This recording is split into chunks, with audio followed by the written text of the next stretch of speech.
Welcome to Squatch-D TV, where the truth is first before all else. Join your hosts, veteran investigator, TV personality, and author Steve Kulls, and from the Kentucky Bigfoot Research Project and the Kentucky Fried Fixes channel, Chris Bennett. Sit back and prepare to take yourself on a journey with the longest-running Bigfoot podcast, Squatch-D TV. Here are your hosts, Steve and Chris.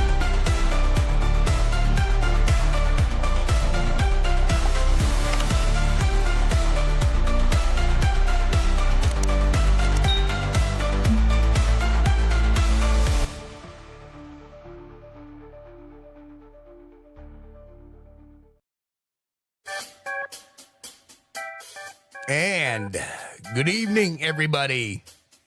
It's November 2nd, 2025. I'm your host, your guide, the Squatch Detective, Steve Kulls, along with my co-host right down there, Mr. Chris Bennett. Hello, Chris.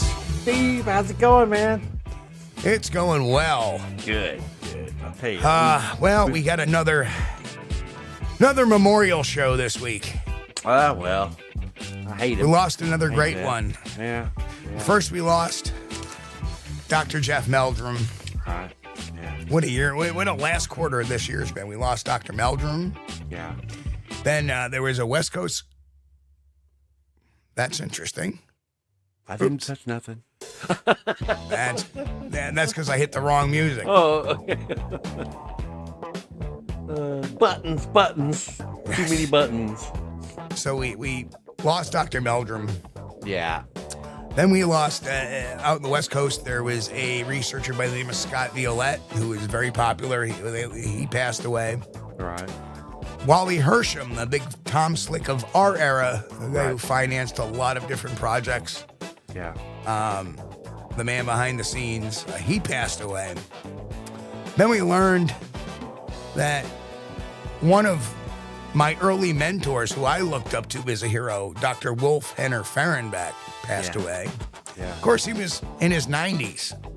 Yeah. So he lived a good long life. I believe he was 93. He retired in 2008. Yeah. And he was a zoologist. And he retired to Arizona, and he kind of dropped out of sight. So a lot of people forgot. And tonight, we're going to have some of Dr. Fahrenbach's wisdom as we do a little tribute to him. Yeah. Very, very sharp guy. Very sharp guy. And he's on a lot of the older documentaries. Right. But hang on. I'm going to cut the music early. Go ahead, babe. Because there is something I have to say. There is an old friend of ours, as you know, Chris. Yeah. Goes back since I've been almost in Bigfoot. When I started getting into the big realm of things back in like 2003, 2004. Right. There was a name that kept popping up. Very nice guy. Yes. By the name of Bill Green. Yeah. And unfortunately, we learned that our good friend Bill Green has passed away. And just a sweet guy on the spectrum, but knew a lot for being on the spectrum and always reading material, always asking what's going on. Really the goodwill ambassador for many, many years of this community. Right. Of course, as his parents got older, they couldn't take care of him like they could in the past, so he got moved to a facility. Mm-hmm. And and this was actually one of his last pictures. This was around September 15th, where he got a couple of new books, and I'm sure he had read those books before. Oh yeah. He passed because, well, Bill, and now you know the answers, brother. Yes, indeedy. Yeah. And man, it's difficult, when we were doing the blog talk shows, Bill was on every show. I mean, always would call in. Right. Yeah. Hey guys. Yeah. What's new? Always call in on the show. Gonna miss him. He was a great one. Great guy. Great guy. And he kind of dropped out for a few years. Of course, I think he was trying to get situated at the home.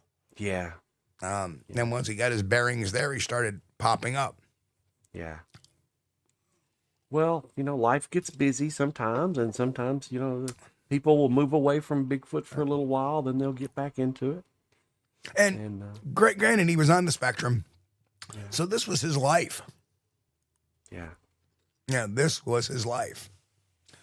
And it's really sad that he passed. He had a newsletter for a while, too. A lot of people don't remember that back in the day when you used to, before email, he used to do a little, and it was really a good newsletter. Yeah.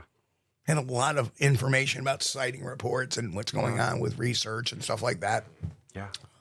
Yet Bill had his own sighting back on I think it was on some railroad tracks. Yep. At least that's what he claimed. Yeah, that's what originally drew him into the Bigfoot field. Yep.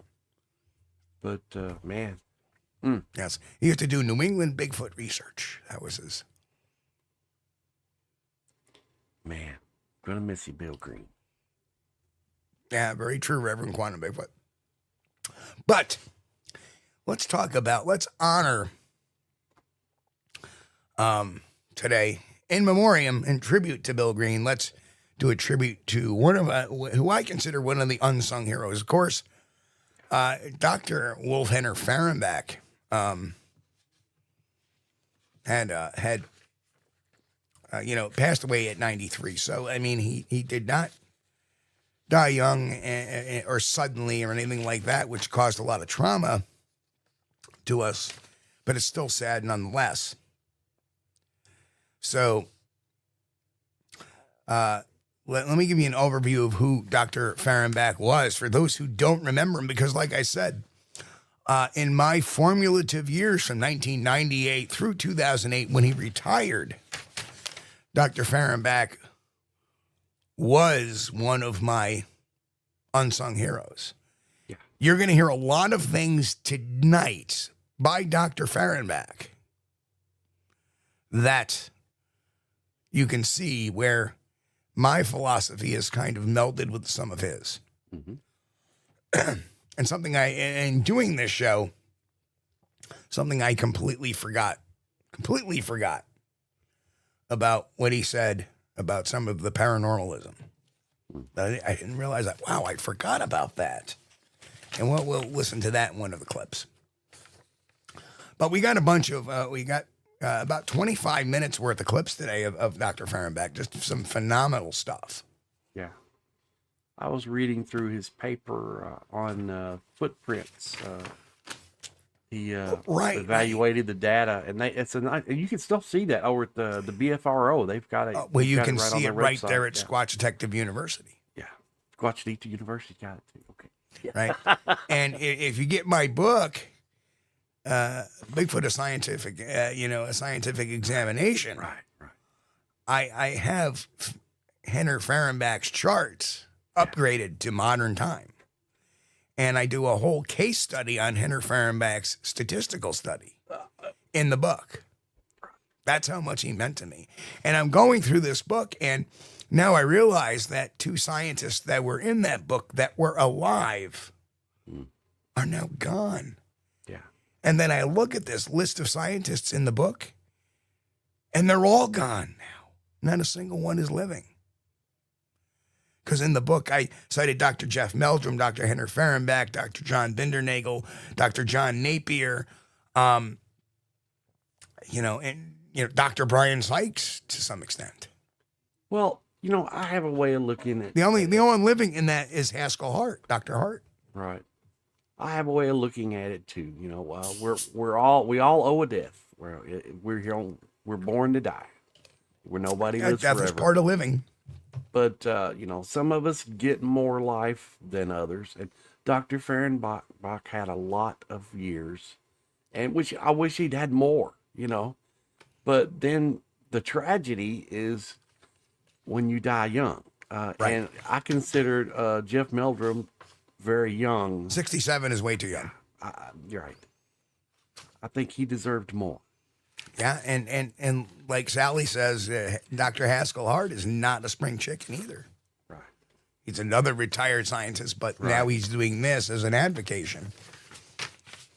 And our friend Bill Green, way too young. Yes, and it's good to see our friend Gianni's back tonight, too. Just to make a quick hello to Gianni, one of our newer subscribers here.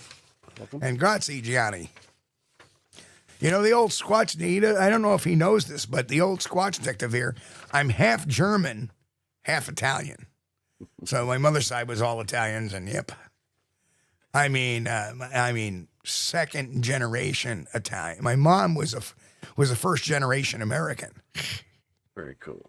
Right, because both my grandparents immigrated from Naples, Italy. That's right. We're gonna keep. Yeah. But anyway, let's talk about Dr. Fahrenbach a minute. He's commonly referred to as Henner Fahrenbach. His full name was Wolf Henner Fahrenbach. He was German by birth. He was a zoologist and a microscopist. Became well known for his work in cryptozoology, particularly his investigations pertaining the Bigfoot phenomenon. Fahrenbach held a PhD and was affiliated with the Oregon Health and Science University in Portland, Oregon, working in the field of histology, electron microscopy, and invertebrate zoology. So he served for many years as chairman of the Laboratory of Electron Microscopy. Yeah. Microscopy. Yeah, say that fast 5 times, right? And as a primate research at a primate research center in Oregon. His record included numerous peer-reviewed papers in ultrastructure, corrosion casting of vasculature, and microscopic anatomy of arthropods, primate tissues, and ocular microvasculature. Lots of big words tonight. Fahrenbach's interest in Bigfoot and Sasquatch research began later in his career and is notable for several key elements. He accumulated what is described as one of the largest collection of purported Sasquatch hair samples. He published analysis of footprint dimensions, gait, growth curves, and foot-to-height relationships for Sasquatch reports, including a detailed data set of over 700 footprints. Yes, and you can see that report over at where, Chris? That's Squatch Detective Radio. Or, excuse me, that's Squatchdetective.com. Yeah, at Squatch-D University. Yes, and to be honest, though, I first saw it at the BFRO. Well, yeah, absolutely, yeah.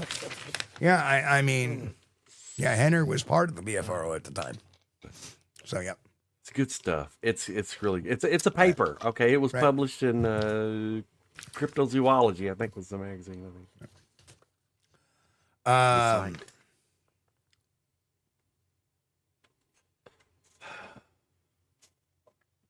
But very, very highly educated man, and he knew his business. And you could say he was an aper, you know. Yep. Apers. But so, his method was, this was a biological living creature, and that kind of aligns exactly where we're at. And one of the big things is, besides the footprint data set, was the microscopy of hair samples. Mm-hmm. Yeah. He used electron microscopy to examine hair shafts of alleged Sasquatch specimens and compared them to known human and animal hair. We're going to hear him talk a little bit about that. Yeah.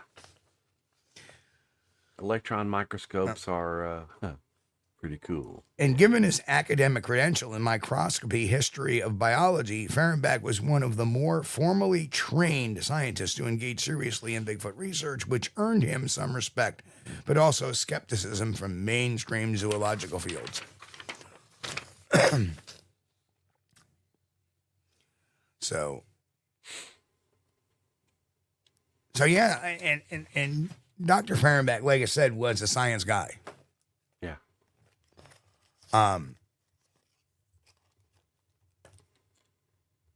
All the greatest scientists are Germans.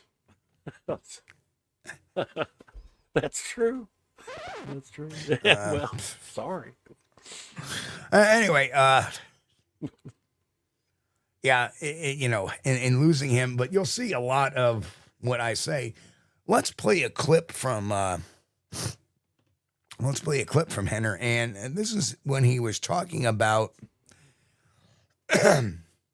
how he got involved in this. He went to a Bigfoot symposium, and he heard a lot of different views on things.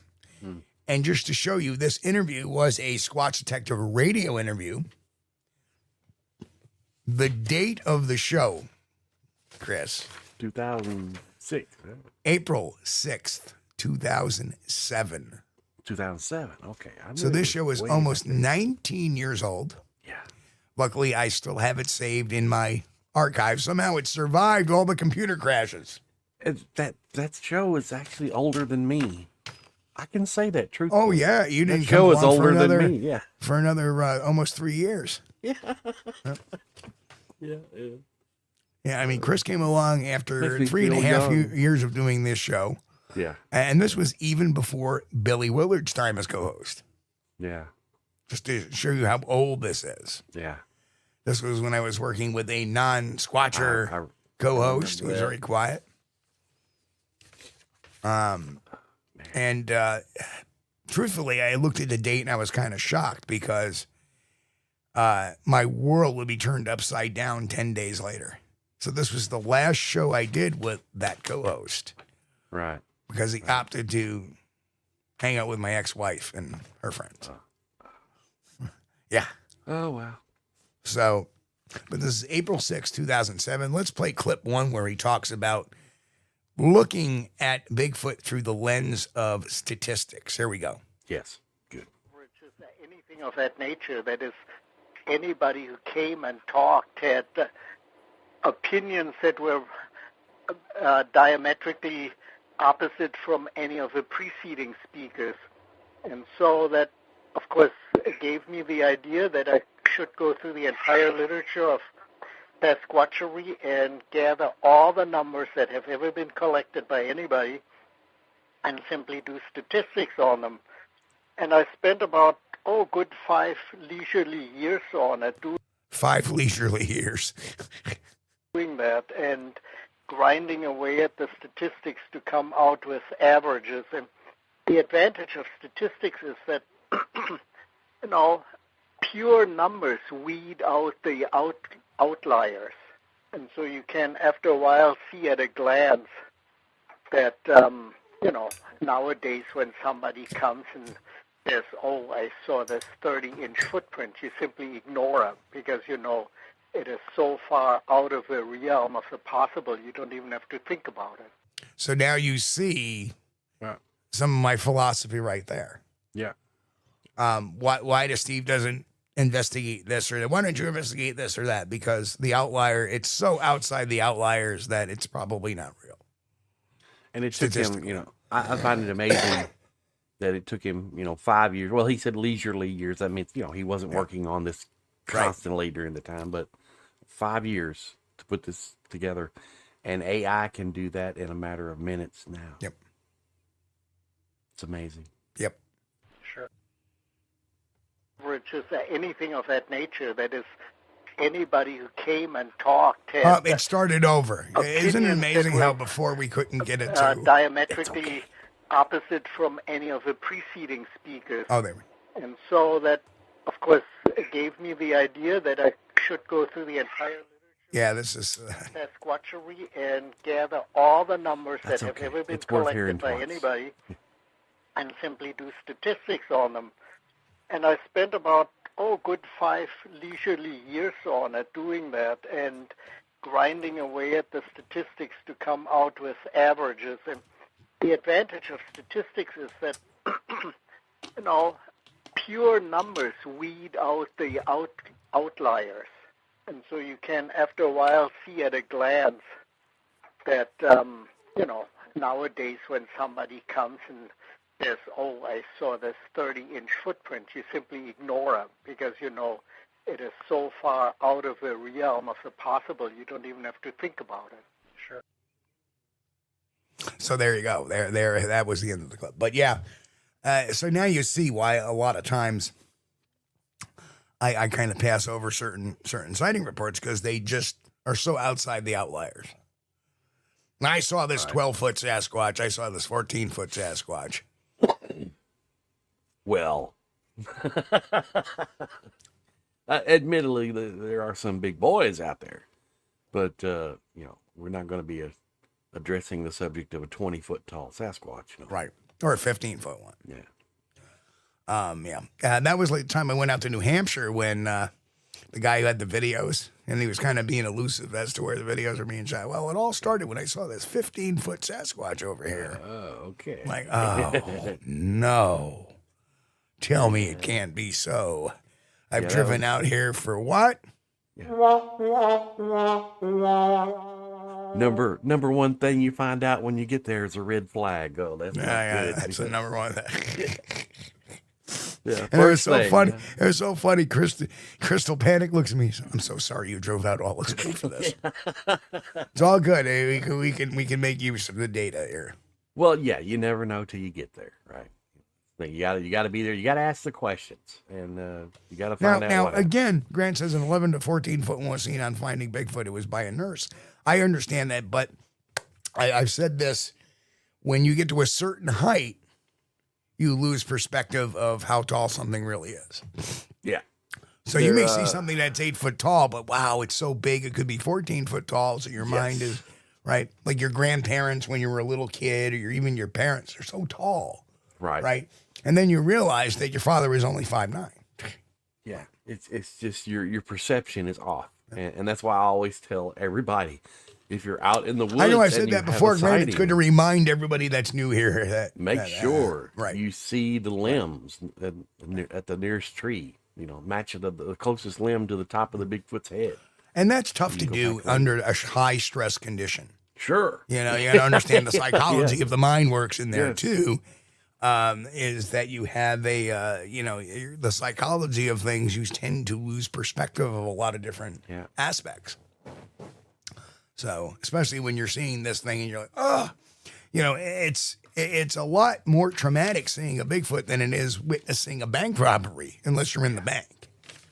Yeah, but if you could take your eye off the creature and move it over to the tree it's standing next to, and just remember, okay, third limb from the bottom. Right. Third limb from the ground. Okay. Before you pass out or run away.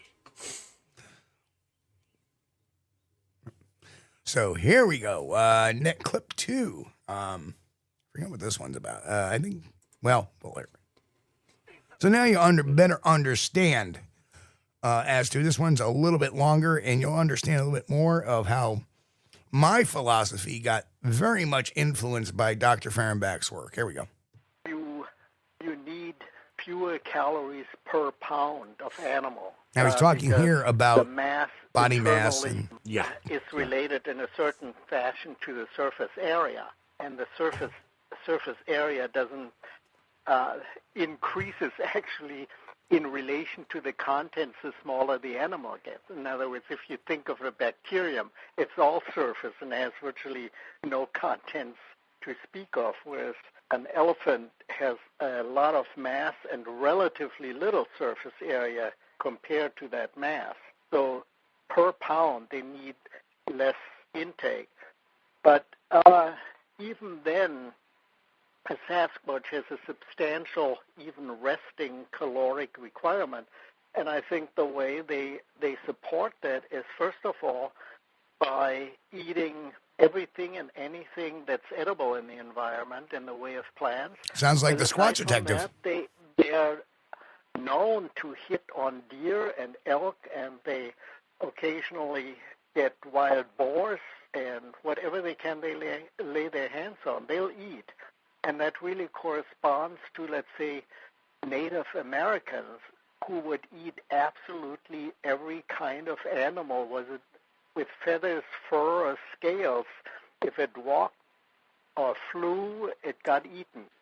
And that probably applies to Sasquatch because they've been observed to be fishing in the rivers and haul out crayfish from under rocks, and have been observed with birds in their hands and fish in their hands, and have been observed killing deer. So a deer has a substantial amount of calories in it. And even then, they generally just only initially eat the liver and some of the other delectable internal organs and stash the rest of the carcass, which, if it was sufficiently cool, would certainly tenderize it over a few days. And so they might come back and then the rest. But they get a lot of calories out of it. I mean, a deer liver has many thousands of calories in it. So there is a great hypotheses from a zoologist. Yeah. They take the deer liver first because it's soft, it's malleable, Right. high in calories, and then they leave the carcass for a few days so it softens up, so it's easier to chew and get at. Yes. And even though, it's going to gross some people out, raw liver is actually a delicacy in the human world. So, I mean, you can have my share, but Pate. Yeah, raw liver is a delicacy. Pate is raw duck liver. I don't want any.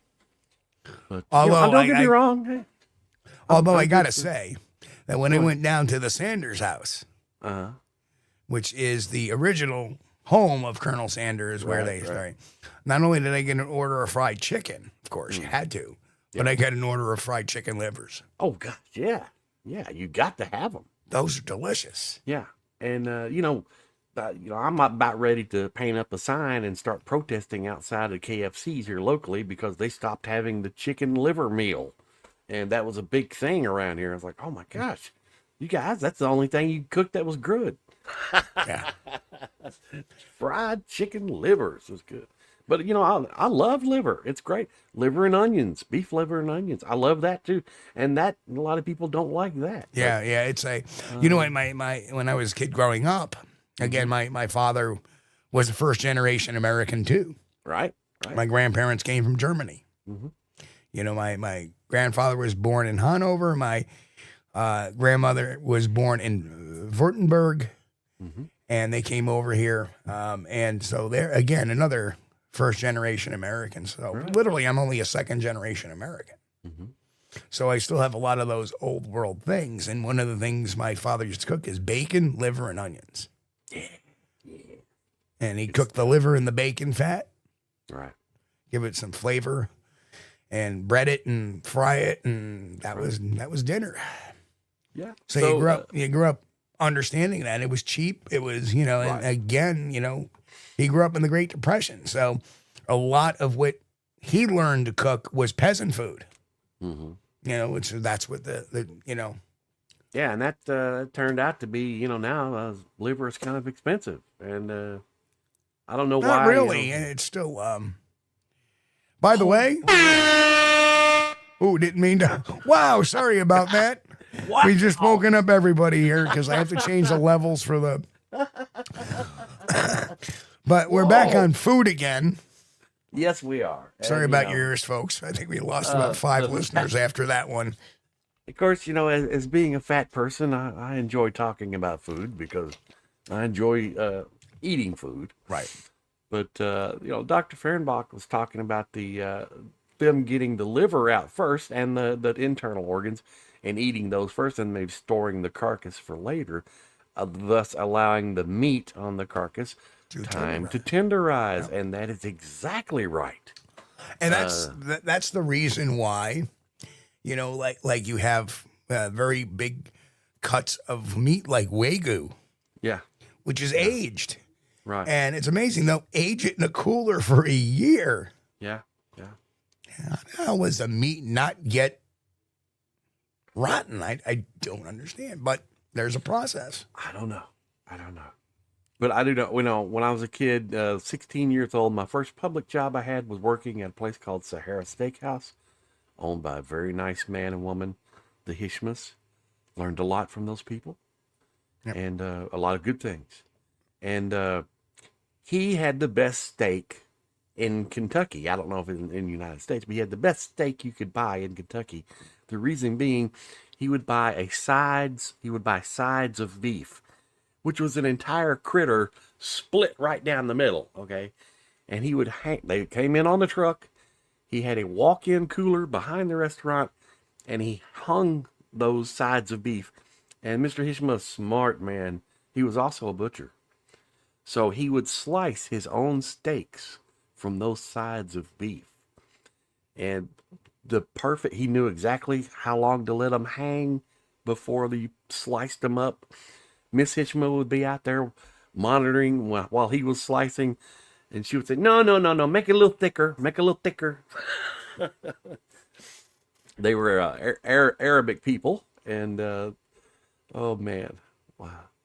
But that's the secret. You gotta let the meat hang.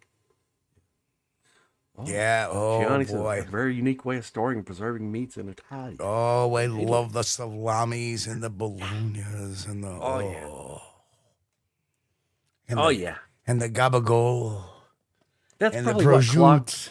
That's probably what clogged me up. I had too many of the salamis and pepperoni sandwiches with ham. But I love all that stuff. All that good processed meat that's supposed to be bad for you. You know, you're not supposed to eat that stuff. But it sure is tasty. It is good, you know. Get out of my way. I'll have a bologna sandwich any day. That's fine. Bologna and pepperoni. Hey, I'm telling you. Don't knock it till you've tried it. All right. We got to stop talking about food. Yeah, we got to get Otherwise, we're going to take an eat break. Yeah. Getting hungry. All right, so let's listen to another clip from Dr. Fahrenbach. We got 3 more to go, so here's another one. Let's fire this one up. I have 2 sets of hairs. Now, this one's going to be about hair samples. Mm. And again, this shows a lot of what people have forgotten. People have forgotten this stuff because it's so aged and nobody talks about it, which is a shame. We need to keep this stuff relevant. This is science. That were collected under irreproachable circumstances that sort of form my gold standard for Sasquatch hair.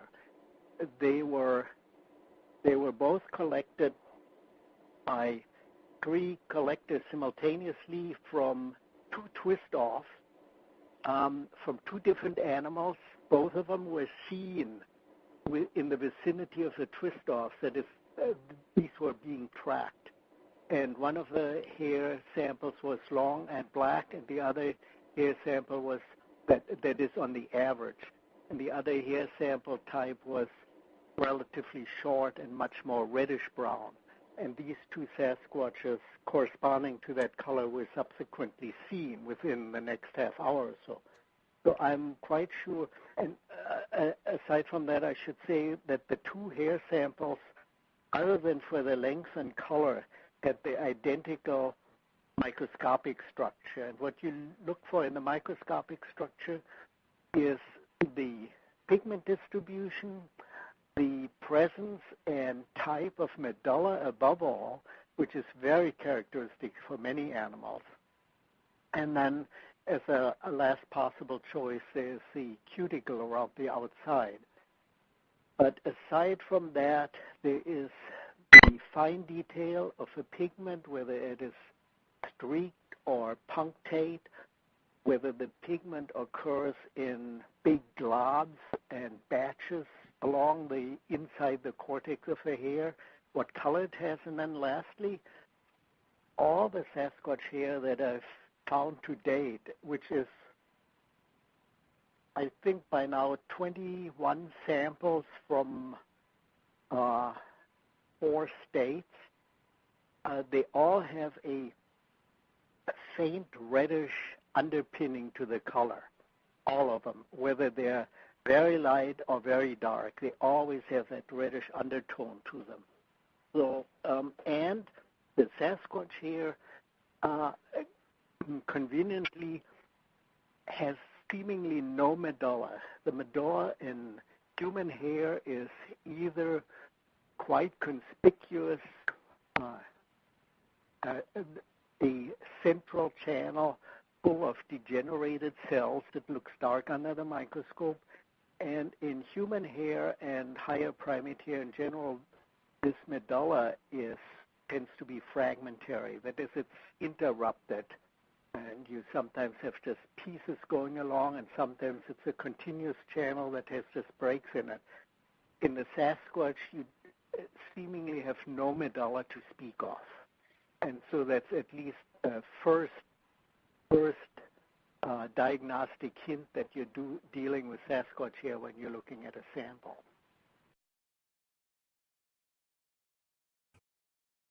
There you go.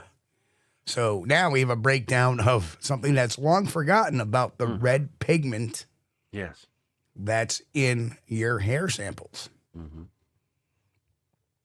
And the significance of the medulla. Right. Or medulla. And mind you, the field has gotten corrupted with so much bad evidence and people submitting bear hair and horse hair and cow hair and yak hair and elk hair and all this other stuff, which you can get your own little microscope and look at it through. Juliana's got a great thing. Star that real quick, the last comment, Chris. I want to get to that. Yeah, that's on. We put it up now, or No, hang on.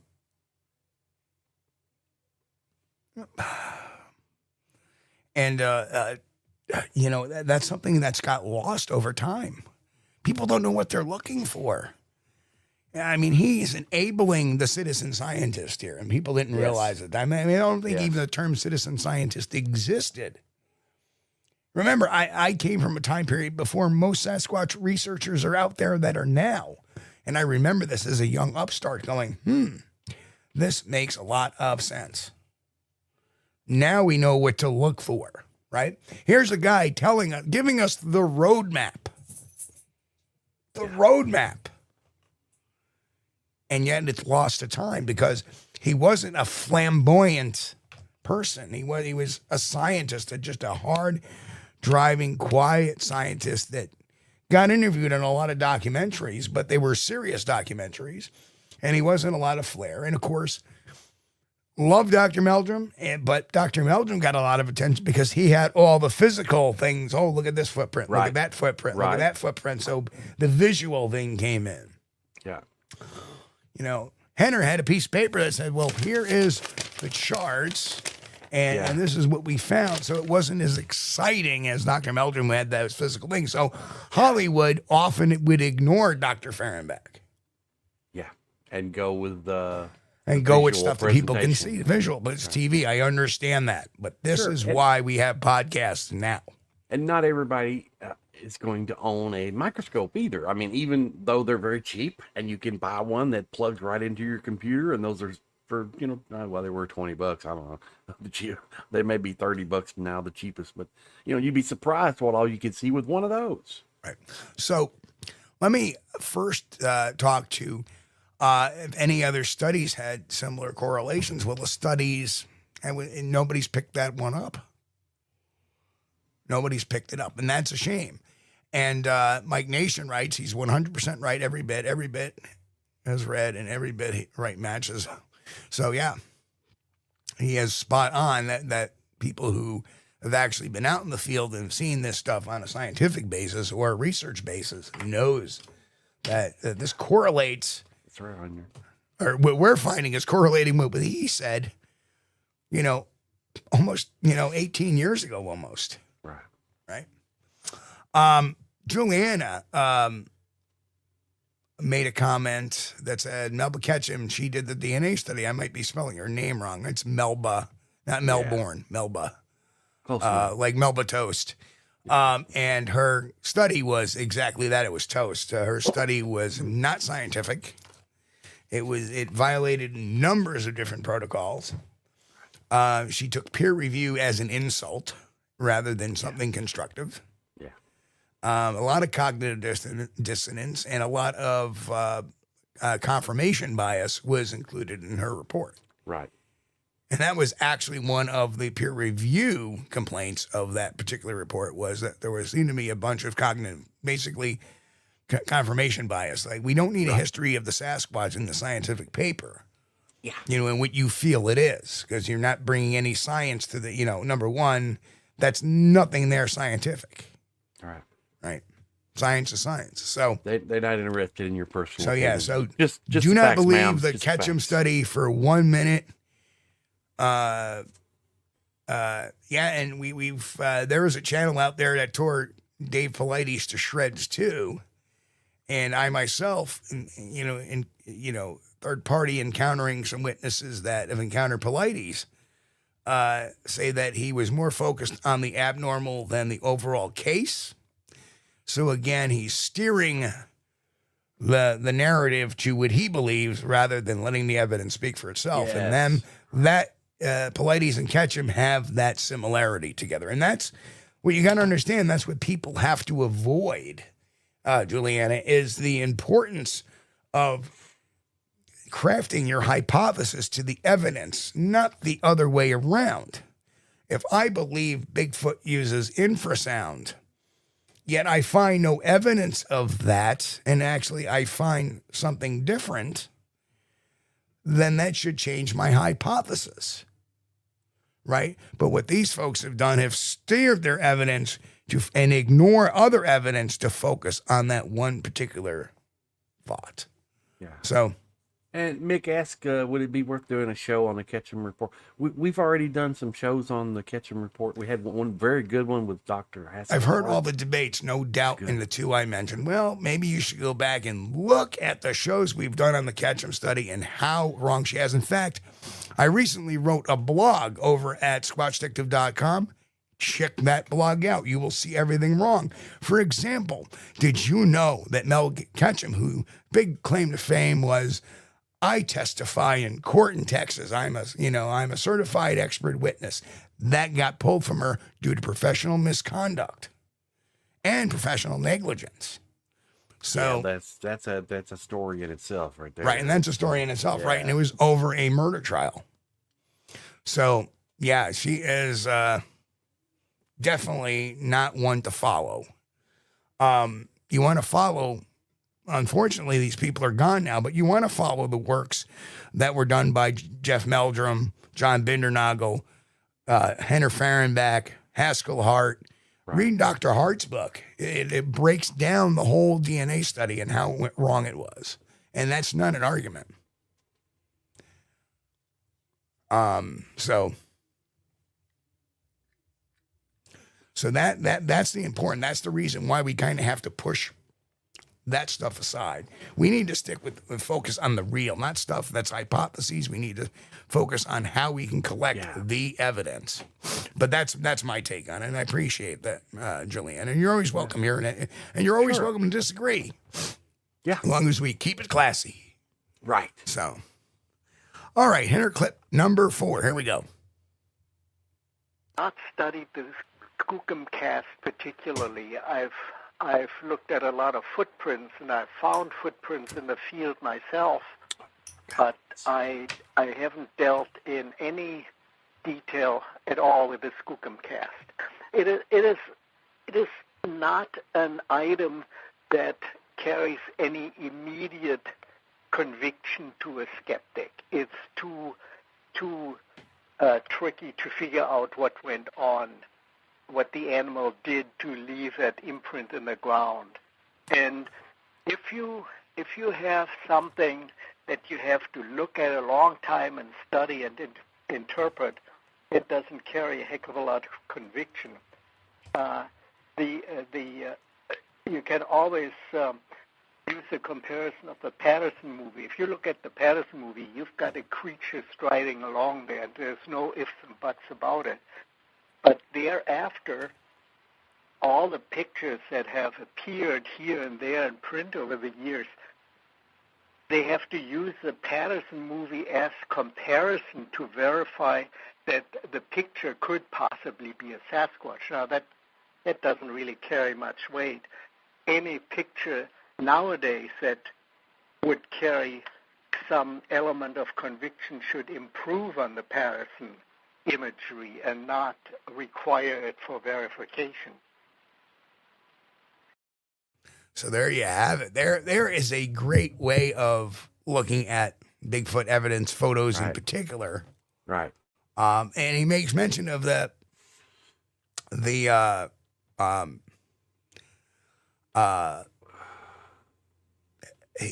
the Skookum cast. Everybody, wow, look at that. But Haskell points out it's too complicated, to get people won over. Right. The Patterson Gimlin film won a lot of people over because it was simple. There it is. There it is. And he's right that why are, do we look at films or anything like that improve or, improve the Patterson film, and we have not seen one yet. Well, Mick.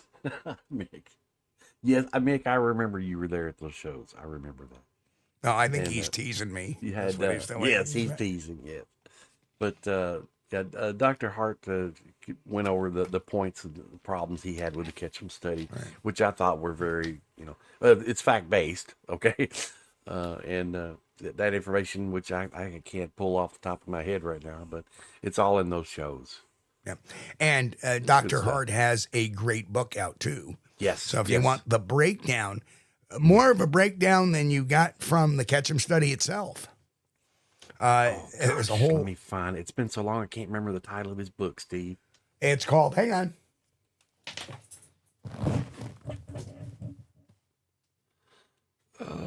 Oh, here it is. The Sasquatch Genome Project. We got it. A failed DNA study. Okay. Yeah. And the photo was by Dr. Jeff Meldrum. The Sasquatch Genome Project. And if you look at this book, it's got like very much a lot of details of, everything that went on, including, so tables and stuff like that. Great book, great read, deep read. Very, very detailed breakdown of the Ketchum study, Nick.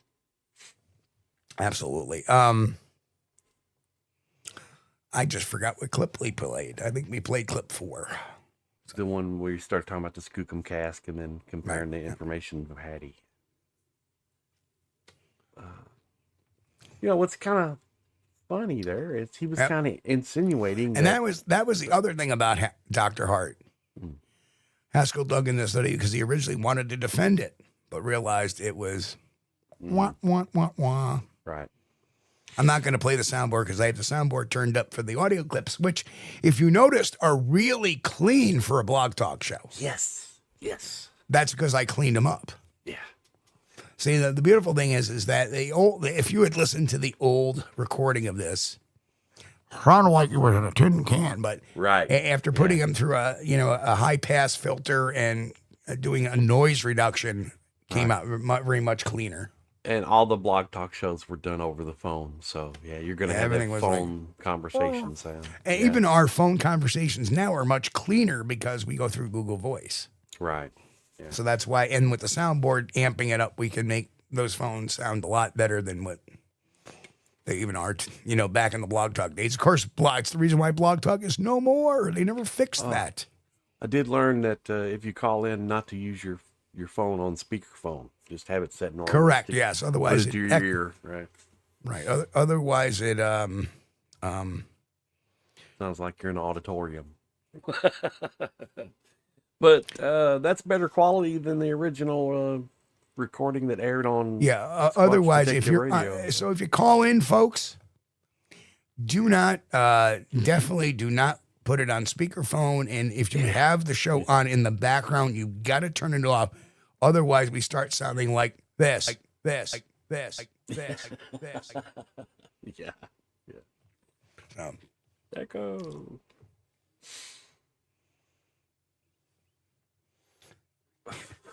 Yeah. I don't know what this is, but that made BTR endearing. No, it did not. No, it did not. Oh, my Lord. In the early days of broadcasting on the internet, Blog Talk was cutting edge. It certainly was. But they kept it in the early days for some reason. They didn't want to improve it, and like StreamYard. I mean, I can't say enough good things about StreamYard. I Yeah, love and this format. they keep improving stuff. Yes. Yeah. Okay. Blog Talk, they never did that. Yeah. But that's another show.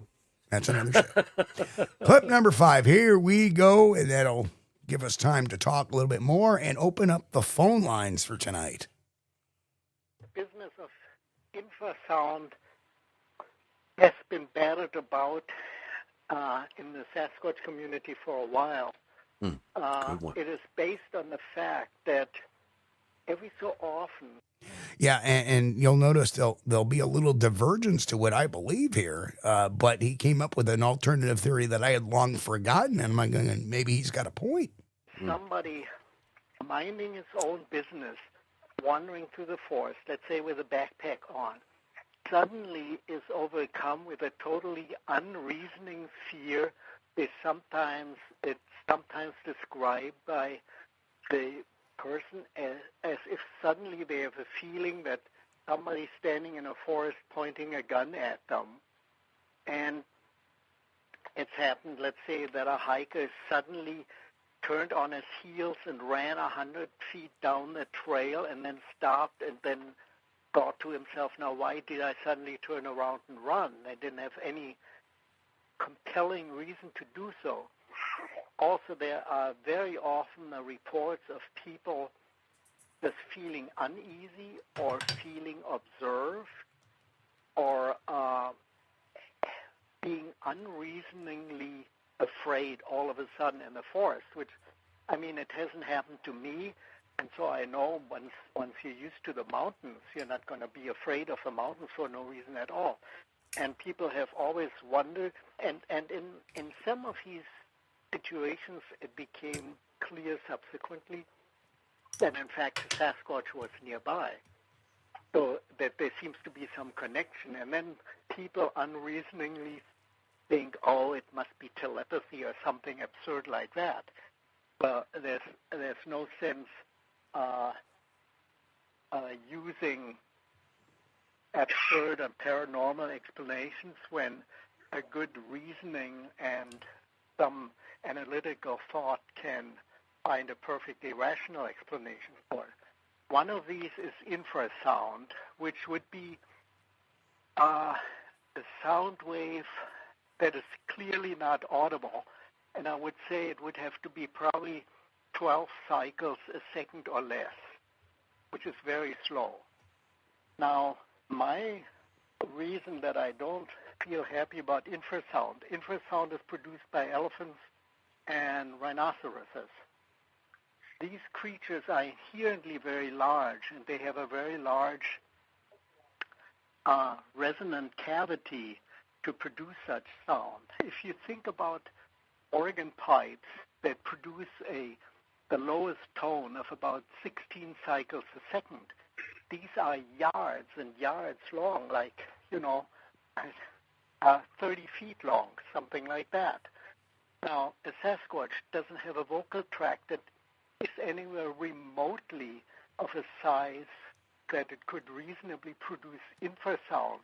Even if it could growl very low, there wouldn't be, you'd have to have power behind it. And the power means you'd have to move a lot of air at that cyclical frequency. And for that, you simply have to have the instrumentation to do it. And I don't think a Sasquatch has a vocal tract of sufficient dimensions to produce infrasound. The other possibility that is a possible one is that a Sasquatch produces a pheromone. Now, a pheromone is a chemical substance that gets exuded through the skin, but has a direct effect on the recipient's nervous system without him even being aware that he's smelling anything. In other words, a pheromone is not something that you smell or that has an odor as such. It has its effect in minute molecular quantity. There you go. Pheromones. Well, don't know. But think about it. Yeah, they can do something. I don't know what they're doing. So think about this for a minute, though. Now it's starting to make a little more sense to me. Maybe infrasound isn't the way to go. Now it's got even a new bit. See, that's the beautiful thing. I was a big infrasound supporter. I talk about that in my book, one of my books. Right. Several of my books, I talk about infrasound. Right. But a pheromone release can also leave the particulates on plant matter. So if it walks by and does a pheromone release, now, say an hour later, you come walking down that trail and all of a sudden you get that reaction. It's not because maybe the Sasquatch may not even be near. May have traveled there and left it behind, but no. But we're gonna have to research that. I'm firmly in. They're doing something with infrasound, because when I reached up to swat my ear, Tommy swatted his ear that was facing. Well, we do have that too. So it was directional. Right, and there was a divergence between Dr. Fahrenbach and Dr. Meldrum over there. Dr. Meldrum felt that infrasound was a very variable, because they do have very large lungs compared to us. Yes. And they do have a very big vocal tract. Right. Because of and that is something I don't think Dr. Fahrenbach considered, was that they have the ability to freaking bellow out these screams and calls that go hundreds of yards. Obviously, so to me, that would... The largest of the primates, too. So we got to keep that in mind. The largest of any species would normally have the ability for infrasound. And our good friend Kaiju Ninja Tristan says, I remember people watching Bigfoot Mystery from 1997. Has a great segments with Fahrenbach, as he does also, I believe, with Legend Meets Science. He was in that as well, where he talked about the statistical study. And the nuts and bolts of the statistical study was that of a real population, as all populations, if they're statistically studied, will show a bell curve. Yeah. Fake animals will be all over the place with statistics, right? And of course, coincidentally, the Sasquatch has a bell curve to it. It has its low extremes, high extremes, and the bulk of the reports are in the middle.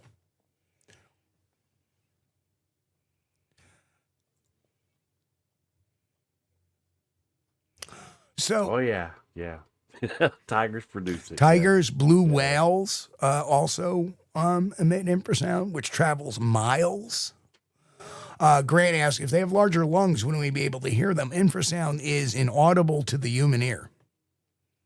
So it falls below our frequency of hearing. Other animals may hear that, by the way. And that's a great thing from Mike Nation. Perhaps they do both. Perhaps they both do infrasound and a pheromone release too, as well. And Mick, I don't know if it initiated a psychosomatic reaction, but it was the fluttering of the ear. Right. And yes. Like something's right in your ear, like hummingbird wings. And the odd thing about that was, I was in my research one area, and this is before my sightings. It was actually like a year before my sightings, when they were tending to get a little bit close. And I always said there was, I thought the ones that were getting close and that were messing with us in 2010, 2011, 2011 is when I had my first sighting. In 2012, I believe they were juveniles. And in 2012, I saw a juvenile. But I thought that, and perhaps the one I saw the year in 2011 may have been a young adult. It was still 8 foot tall, but it was, the curiosity factor. But I always thought there was a grumbly one in 2006 when I got the Ford-Ann cast. It bellowed a little bit. It groaned a little bit. That wasn't heard by me. It was heard by somebody else on the team. Actually, it was Bill Brand who heard the groan. We heard the footsteps walking around. We got hit with that awful smell, which could have been the pheromone, but pheromones necessarily don't have a smell. So hard to say. And that's where we got the print. And I always thought they were kind of grouchy. But before that, years after that, 5 years after that, I was in there with another research. And all of a sudden, we all got the creeped out feeling. We both got it at once. Like, Right. what the hell's going on? And then my ear got hit with a flutter. Yeah. And Chris had told me that years before, and I forgot about that, actually. And then when I said, and my ear started bugging out a bit in my one ear, and that was, the fear was already there. And I don't get that feeling too often. Yeah. Thank you, Jay. Oh, wow, Jay. Oh, dang it. Jay Fritz gifted 5 memberships. Thank you so much, Jay. Wow. This has sparked a lot of conversation. Kaiju Ninja says that he's got he captured that hummingbird humming sound on audio. I would love to hear it. If you want to email it to me, Yeah, I'd love to hear that. I would love. We can get you on the show, Kaiju. I'd love to have you on, talk about some stuff, actually. That'd be great. You'd be a great guest. And Reverend Quantum Bigfoot says, I reckon I create infrasound when opening food up silently, as the dog seems to be able to hear it from the other room. Yes.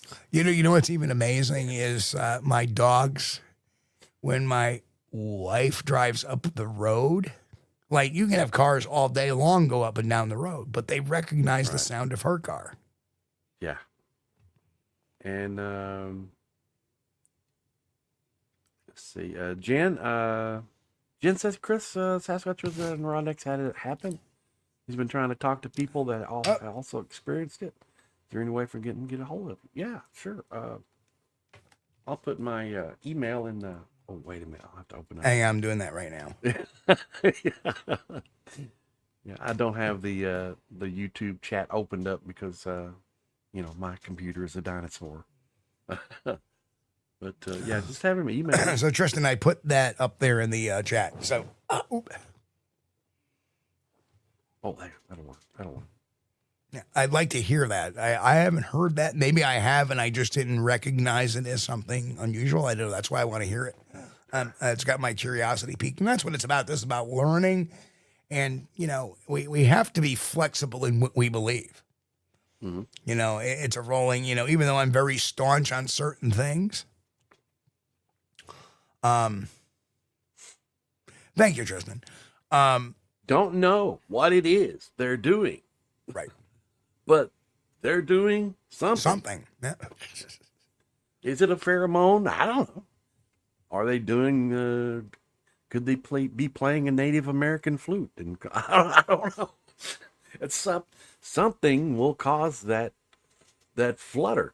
And if you're around and you don't see them, I would take note of which ear you're getting that flutter. And it's like, I'm going to get on the microphone and try to do this. Like, it's right in your ear. Yeah. And I don't know if it picked it up or not, Steve. 100%. That's what happened. Okay. It's right in your ear. So whichever ear you're experiencing that in, you turn to look that way, okay? And start scanning the woods because there's something over there that's doing something. And will it give you a creepy feeling? Well, I don't know. I had a feeling of immediately we needed to leave. I don't know why. Well, yes, same feeling. Tommy, was Scott's younger son. Okay, and I was armed, but Scott wasn't. No, I think maybe he was. I can't remember. But with him being present there, I didn't want him about any of this business. In case something happened, I didn't want him to be witness to any gunfire or anything like that. But I developed a severe concern for his safety. Not so much for mine, but for his. And so we immediately left the area. Now, Billy Willard has experienced nausea. What was it, Steve? Nausea. Yeah, he was nauseous. Just got down on the ground because of something, and we don't know what caused it. But there was a creature in the area. Yeah. So Mick, let me pull up Mick's comment. Pull up Mick's comment. Yeah. Oh, Not get me a Snapple. the chat's jumping. Okay, it's hopping. Joe, get me a Snapple. So Mick says, here's something to consider. Maybe it's not Sasquatch that are doing it. Maybe it's y'all. And maybe it's a primal fight or flight reaction. Well, I considered again, that. Well, I have considered that too. But here's the issue with my particular instance, right? My limbic system had no reason to trigger because I was not seeing anything or hearing anything at the time. Yes, exactly. It just, that's what I was. Boom, hit both of us that were there. That's what I was going to point out. Right. This occurred before the sighting, immediately before the sighting, because that was the reason that I got hit on the left ear and Tommy got hit on the right ear because he was facing me. That was the reason I immediately turned left and started scanning the woods. And after just a few seconds, I saw him. And that's when I started to, But yeah, each time it occurred prior to the sighting. But after I would turn and scan where that direction, that's when I had the sighting. So it's kind of strange. Now, if you'd seen one, okay, well, that's when Mother Nature's going to take over. Right. You're the limbic system kicks in, and yes, the issue's either the flight or fight reaction. Yeah, you're going to get that adrenaline going, and yeah, maybe your heart feels like it's going to beat out of your chest. Yeah, but prior to seeing one, there's no reason for that to happen. Right. Okay, so Sally that's has a had good one. an experience, right? My third was a strong static electrical field in 36 seconds of lost time. That has nothing to do with a biggie. Hate to say it. Infrasound has nothing to do, nor pheromones have anything to do with electrical fields. So, yeah, me neither, Mick. I'm not sold on it because I don't know. I think, now it's just an opinion, I think that they do something and similar to infrasound. Now, I don't know if that's what it is or not. But all I know for sure is they definitely can do something. And what it is they're doing, I'd like to know. Because, I had that feeling of immediate, oh, well, we got to get out of here. But now, see, here's the thing. Because we had my partner's young son there, my concern was for him. And had he not been there, it may have been different. It may have been different. It may have been, oh, okay, well, let's go up on that hillside. Let's flush him out. But, then again, I wouldn't have done that either because I don't force a reaction from a wild creature, a wild animal. Now, whatever these things are, I said animal, okay, but it's some sort of creature. We don't know if it's more pongid than anything. I'm very curious here. Huh. I would like to see one, Boris. If there's a saber-toothed cat still out there, I'd like to see one. Not close. No. I don't like big cats. I don't like bears, and I don't like big cats because both of them we're considered food. So I don't like either one of those. Yeah. Gianni says, yeah, something happens, no doubt. Yeah. But I think that's the test though. If you have this experience prior to your sighting, I think that's the difference. Now, if it happened after the sighting, yeah, your blood pressure is going to be up, everything, boom, boom, boom, boom, boom. You couldn't really count on that being related. But since it happened prior to the sighting, I think it's related. Let's see. I'm looking at something, Grant. I'm trying to find what Grant. Yeah, right. Right. I want to see the specs on that. There it is. Let's see what the. And I think Reverend Quantum Bigfoot, I believe, yeah, I think that's what we should be. That should be all of our. Whoa! We should be open to the possibility. Okay, so it's got a 256 by 192. Grant was talking about that Olight phone adapter, which is now $299.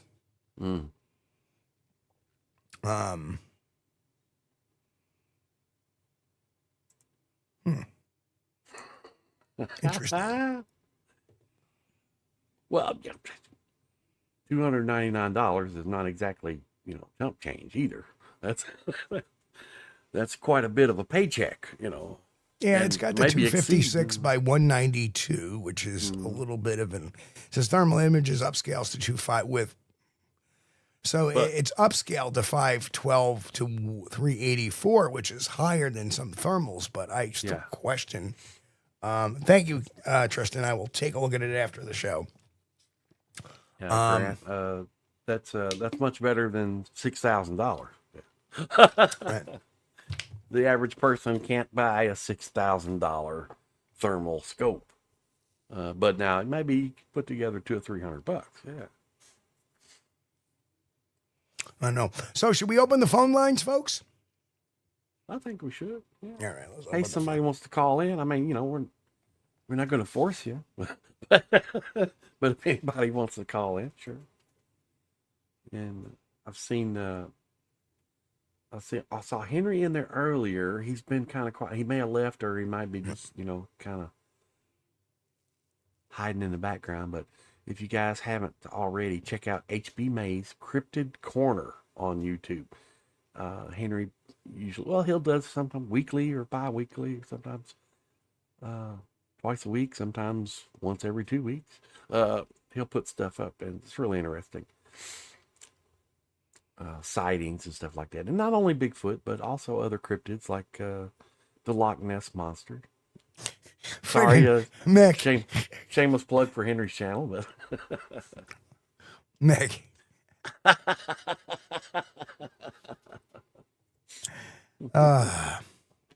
Very cool. Well, it'll be great to take a listen to it.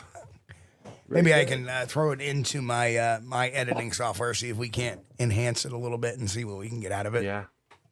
It's always fun to do that. Yeah, and that's true, Mick. Mick says that he knows for a fact there can be other things that can trigger chemical, electrical activity in the brain, which can manifest themselves into different physical reactions with different people. That's true. Absolutely. Absolutely, yeah. Yeah, no body system is the same.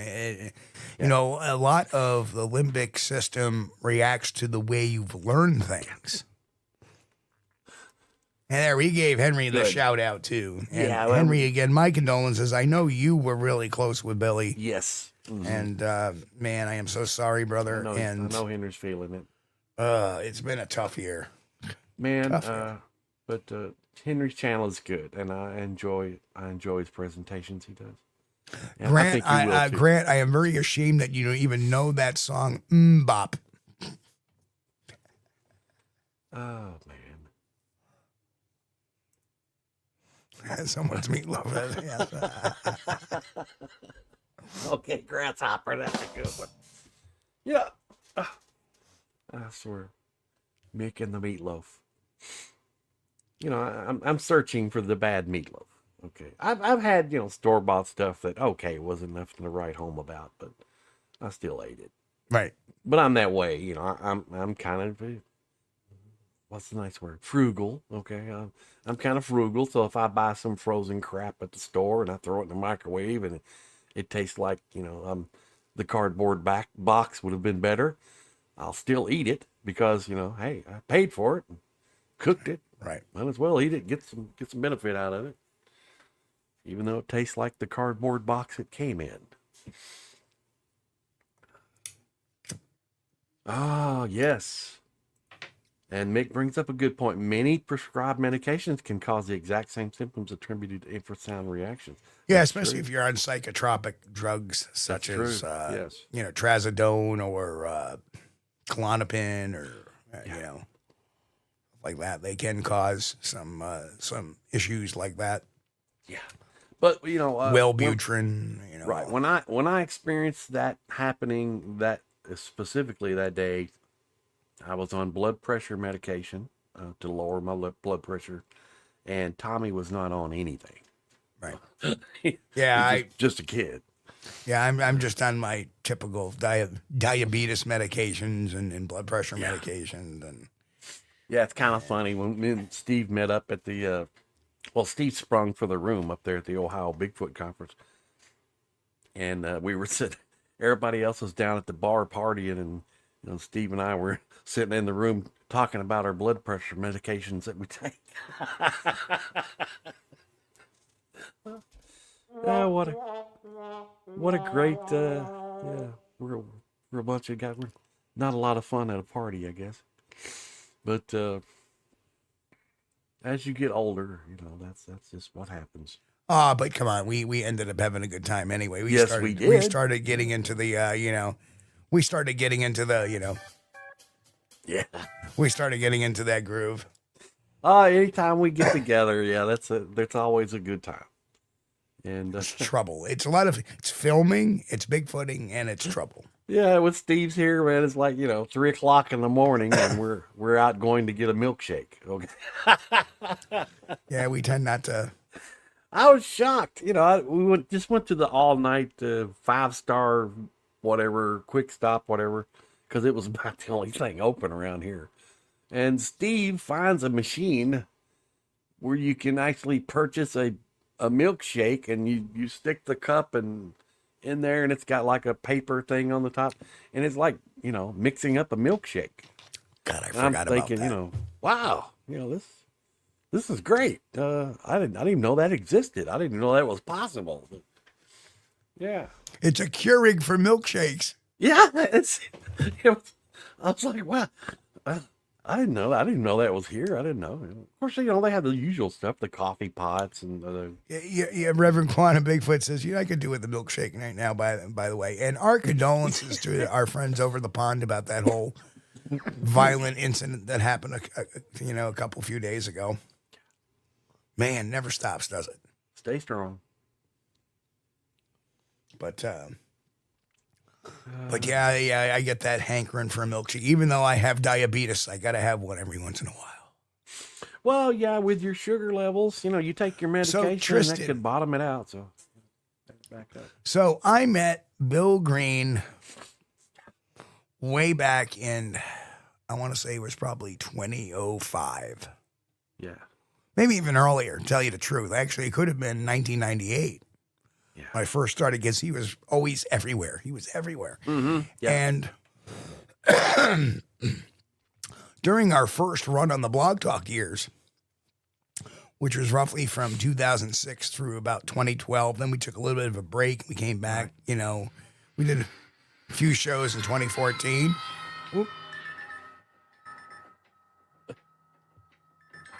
Oops. Okay, 330, you're on Squatch-D TV. Hey, what's up, buddy? This is Mike Nation. How you doing, brother? Hey, Mike. How are you? Good to hear from you. Welcome. Yeah, welcome, Mike. I'm a little nervous. I never called in on a radio station or TV or anything. You know what I mean? No. You're just having a conversation with the rest of us. That's all. Just a conversation between friends, Mike. Don't worry about it. Yeah. Well, what do y'all want to talk about? I love the show tonight. That's definitely a top of the topping right there. Nice. Have you heard of Dr. Fahrenbach at all? I never really got into too much research until after just my little bit of my experiences. But recently, I just started watching everybody, just this year, really, getting into it. Now, I've seen, finding Bigfoot and stuff on TV, but nothing, really getting into it. Yeah, we kind of break down the whole, we get into the minutia of everything. It's one of the things we love to do. You know, like I said, Dr. Meldrum Right. always taught me the devil is in the details. And Right. so, what is your favorite Bigfoot TV show? Do you have any particular favorite? No, I'd have to say Finding Bigfoot just because it was one of the first ones Right. that I actually kicked it with my father and watched. You know what I mean? Like back in the day. My dad was a Vietnam vet from Nam, so he told me stories about the rock apes and stuff like that. You know what I mean? So I was intrigued from that. Oh, very cool. Much respect, sir. He had some neat stories on that. You know what I mean? He'd appreciate it if he was around. I guarantee you that. Yeah. But he talked about them, and he said he said it was just pretty much like a giant monkey is what he classified them as, but they were more like way smarter. Right. They didn't act like a monkey. They said he was just more clever. Right. So I kind of stuck with that for a long time. You know what I mean? So all the research that I'm looking into now is kind of like falling into place. You know what I mean? With everything that he was talking about, and you know, I mean, just get my own picture. You know? Well, that what your father said about the rock apes makes a lot of sense because a Sasquatch type of creature would be it's a higher primate. And, monkeys are, New World monkeys, but they're kind of the lower primate spectrum. So they're more animalistic than the higher primates. The higher primates have a much more cognitive thinking pattern. So that makes a lot of sense. Oh yeah, it was very intriguing on what he was talking about with them. So, and so all that kind of just stuck with me for a long time. And then, having my family, we kind of poked in it a little bit. We went to Saltport because I live in Ohio here. Gotcha. To the Bigfoot convention there, and met some of the characters from Finding Bigfoot, but Bobo and Cliff and them, and it was a good time. But I never really got into it. Pretty much this summer is my I'd have to say was my main thing with Bigfoot. If you don't mind, I'd like to tell you a second about it. Sure. Yeah, go on, man. Come right on. Floor is yours. All right. This summer we got a new pup, so I was letting them in and out. And, you don't want pee in the house and stuff. So Sure. In the RV. So we, at like 4 a.m, I let them out, and I heard, the dogs were acting really funny. They didn't want to go outside. You know what I mean? Yep. At all. And I was like, no, come on, let's go. Get outside before I get angry. You know what I mean? Right. And so I got him outside. The pup didn't really seem to mind, but his ears were like sideways. I never seen him. It would look weird. Like he had a curiosity, like something was funny going on. Right. And then my bigger dog, she's like a lab hound mix, so she's 60 pounds. She'll take on a coon or something. You know what I mean? Yeah. She didn't even want to come out the door, so I made her come out, and she just sat down right there and started shivering and growling. And I was like, what the heck's going on? And then all of a sudden I got I guess you would say the smell, what we're talking about, the pheromone or whatever it is. Gotcha. Well, it's a smell. We don't know if it's a pheromone or not, but what did you smell? We don't know. What it was there. Like? I have a lot of face injuries. You know what I mean? When someone's talking, I like to put my face involved, Yep. So I don't really smell that good, but I smelled it and tasted it. It was the strongest smell I ever had in my life. And I've smelled gangrene. I've smelled rotting meat. It was different. This was like, this smelled like honey ham that was left in the fridge in the bag. It had a sweet but rotten smell. Gotcha. That's the only way I can explain it. It was different. It wasn't like you wanted to eat it. You know what I mean? It was something different. It wasn't a skunk. But it was like rotten meat, but a little different. Anyway, at that time, I was like, whoa, that's now I started thinking, like, what's that? Is that the wind? Or because we live by a industrial chicken farm, and we get some funky smells every now and then. But let me guess, so this was worse. I wasn't really. Oh, yes. Yeah, way different. We know what rotting animals smell like because it's a chicken farm. I mean, they got dead chickens all the time. Sure. This was different, way different. You knew it was something different. But about this time, everybody was looking a little weird. I was feeling a little different. I was getting on edge a little now. So now I'm getting curious. So I took a peek, just like stuck my head out a little bit farther out of the light. You know what I mean? Like the RV lights just only light up the front of your area. So I peeked a little bit more, and then it was like a tree snap to my right, another one to the left, and then a big thump up on the top of the hill behind me. And I knew right then and there, that's like a strategic, hey, we're here. Don't mess around. Display, yeah. And that's just from what very common of primate display too. Right. Oh yeah. I was like, whoa, you know what I mean? Now I'm freaked. But when I just like, okay, now I'm going in the house. So when I come in the house, now I got this overwhelming fear of, I just need to go to bed. Santa Claus knows I'm awake. That's all I could think about, man. I don't know what, I know that was a rush of adrenaline, fear, because I looked into this because I was like, did I have, what the heck, Yeah. But that's what started all this, man. And I'm a firm believer in there are a lot more, Sure. Right. They stuck around the whole summer. They never left, really. Never left. They had a baby here and everything. Like I got weird stuff going on here, but not now because of the hunting season and stuff. I think they went on hang out Mike, low or whatever. Would you do me the honor if you start having activity next year again? Give me a holler, and either myself or one of my reps. Because we got David Wickham, Taters, great field investigator. I mean, you want to talk about like a brainiac.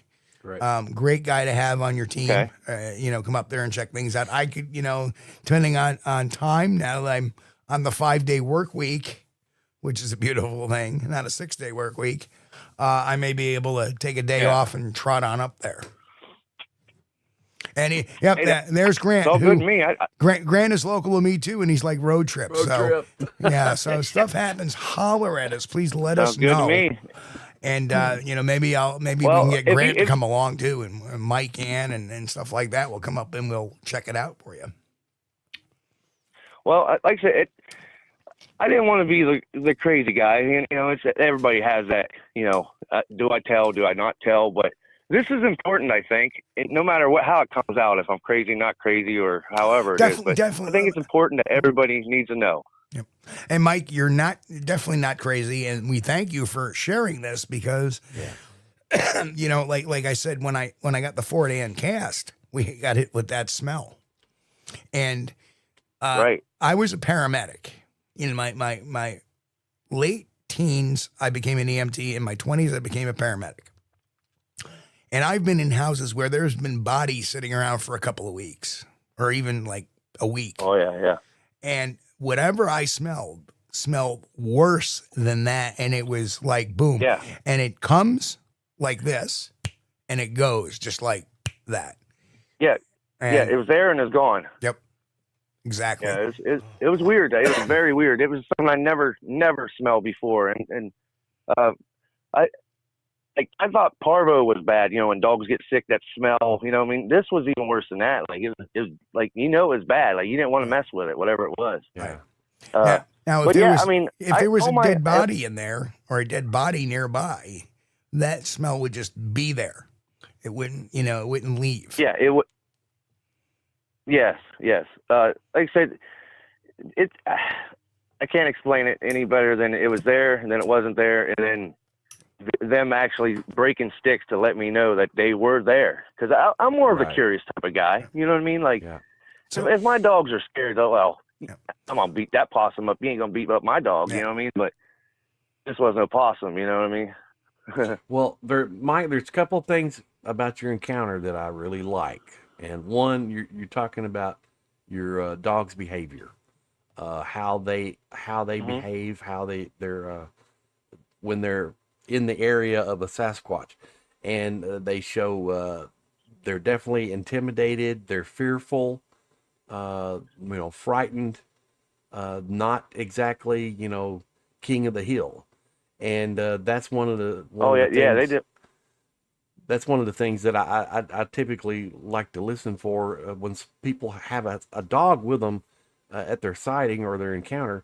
of how the dog behaved when they had that encounter, and yours were behaving absolutely normal for an encounter. Sometimes when people say, "Oh, well, I was walking along and I saw Bigfoot and I had to hold my dog back because it was trying to attack the creature," well, that don't fly. That don't fly. We had the experience with the same thing. Our dogs we had one that would bite your butt, buddy, if you approached the back porch. She was a biting dog. And one night, one went by the house at the old home farm, and she was scratching at the door, wanting to be let in, shaking fear. And the other thing, that's actually what got me to meet Chris was because of all the weird stuff that was going on in his old homestead. Yeah, the old home place is right on a creek, and they were using that creek for traveling. So we had some encounters every now and then. But the other thing I liked about your encounter was the knocks and was it a thud sound, like a stomping sound? Well, now from everybody I've been watching and listening to, they try to explain it like it's like a dominant, like a stamp, a stud, like a thump or a tree thud or something. I don't know. It was loud enough to where you felt it. You know what I mean? Like you felt it in the ground.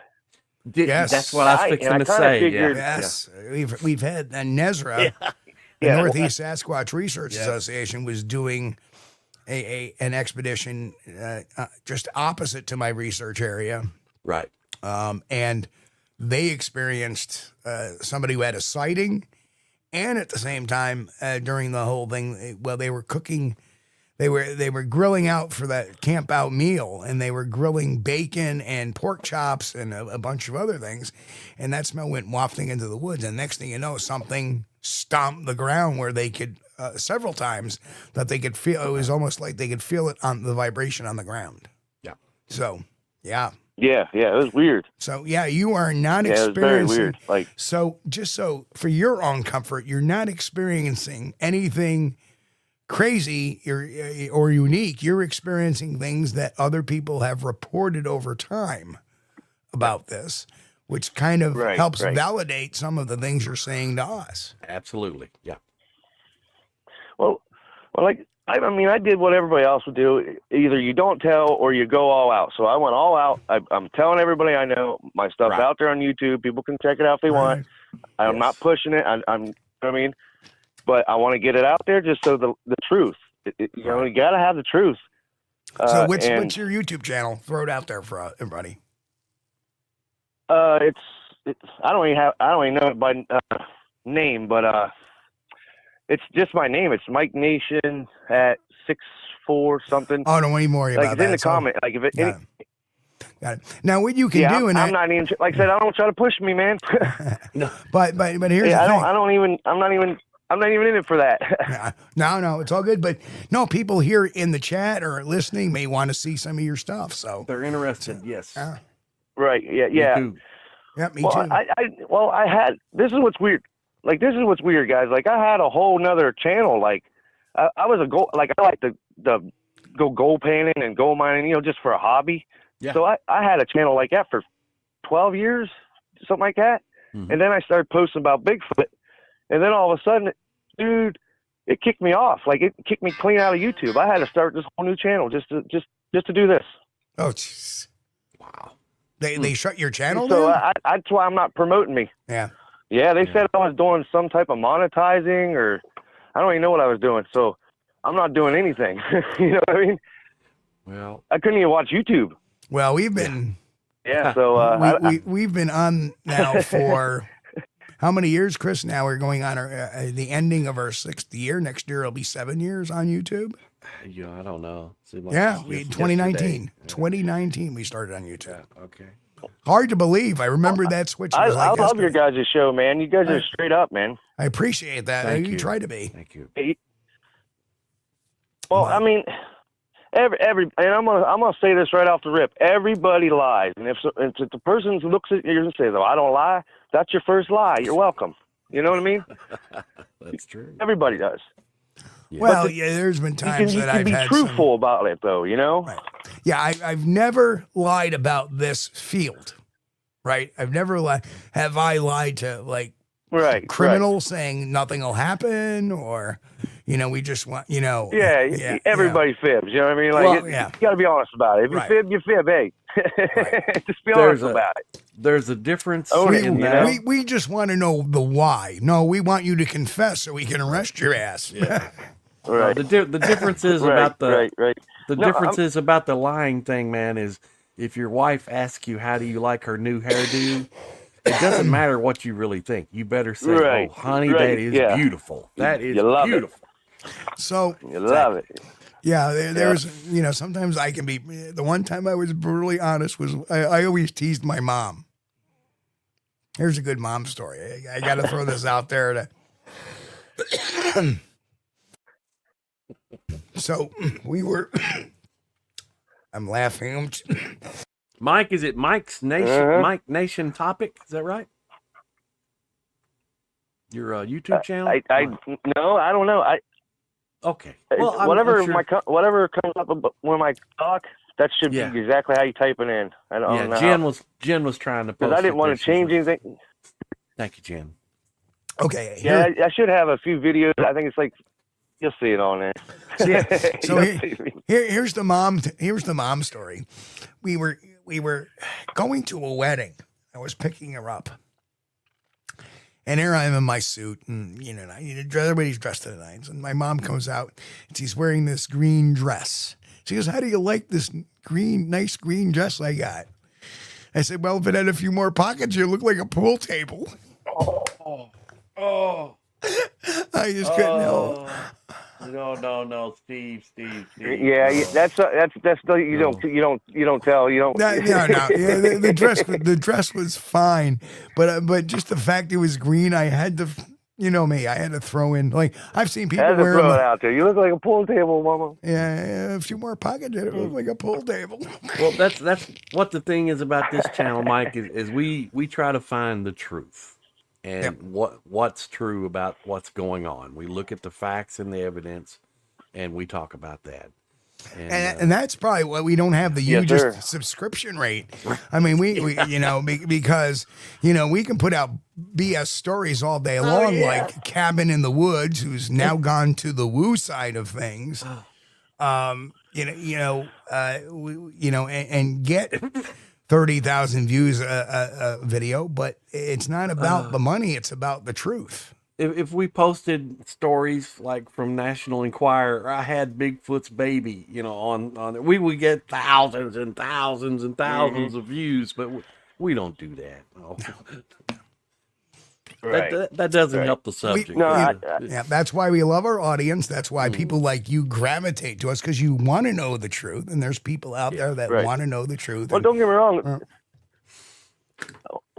I know for a fact there's things that I believe with these guys that you don't believe. I already know that for a fact, but that doesn't mean we don't believe they're not alive. Correct. We're on the same puzzle board, just our pieces might not line up right now. Not all of them, no. And like I said, we had Dr. Fahrenbach, who did not believe in that they used infrasound, but Dr. Meldrum did. So you have those, and you can have those disagreements. And eventually, when we solve the mystery, that's when the answers will come out: who was right, who was wrong, and who gives a shit, because we've actually discovered the creature. Yeah. Right. That's the blunt. That was my one cuss word for the night. So, well, I think it's good to keep an open mind. That's one thing I do. I don't mean to have a trucker's mouth. No, you're fine. What's you're that? Fine, Mike. I said you're fine, Mike. And sorry, buddy. We can keep an open mind, but not so open as we got Bigfoot coming out of portals in our bathroom. The portal potty. Yes. I ain't had that happen yet. That's true. So I ain't had nothing like that happen yet. So just as a curious conversation, a friendly conversation, throw something out there that you don't agree with us on. I'm kind of curious. Well, I believe that they're more of a human species, more than apish. They're not, you know what I mean? They're not an ape. I think if it was more of an ape, we'd have it locked up. You know, I mean, we lock up our own apes. I think we've locked them up, you know? So here is my argument to that, and I want you to think about this. Do you know Homo sapiens are great apes? Yes. I mean, I'm not saying they're not a great. We're all great. We're all apes. Right. But just more human than, more like us. I guess I would have to say. Yeah, I mean, they more are caring, more sharing. I do not necessarily disagree with that.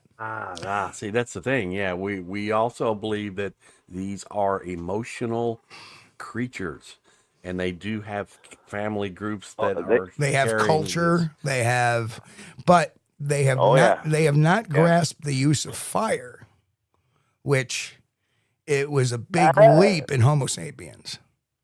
So. Otherwise, we would be finding their campfires. Yeah. But yeah, I mean, I don't necessarily disagree with that. So you see, we're not that different when you think about it, because chimpanzees and orangutans and gorillas are incredibly smart. I mean, think about an orangutan. They actually fashion blankets to cover themselves up with when they go to sleep. Well, I'd seen something on Facebook there. I don't know. I didn't really go into it too much because I don't get into the chimp too much theory. But there's a tribe of chimps over there somewhere wearing masks now. Yeah, I've seen that on Facebook. I don't know what. I'll have to look that up and really get into it again. It all has to do with the culture. And chimps have culture because some groups do different things than other groups, and that defines culture. They learn these behaviors. Like the chimps that stick the sticks down the termite hills to pull out the termites to eat them. Chimps in other areas using it like tools and everything. Right. Yeah, chimps in other areas don't know to do that. It's all what they learn within their group. Mm-hmm. So that is a definition of culture. Which is amazing. And that's what I kind of believe for the Bigfoot too. I believe every subspecies of Bigfoot has their own culture. You know what I mean? That's absolutely. why they all do similar stuff, but it's all different.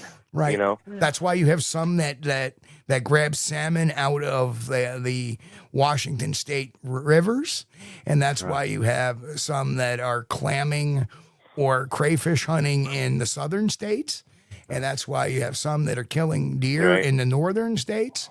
Or the apple affinity. Mm-hmm. Give a Bigfoot. Try to give a Bigfoot an orange in upstate New York and be completely foreign to a Bigfoot. They wouldn't know to eat them, and they smell with the rind on it.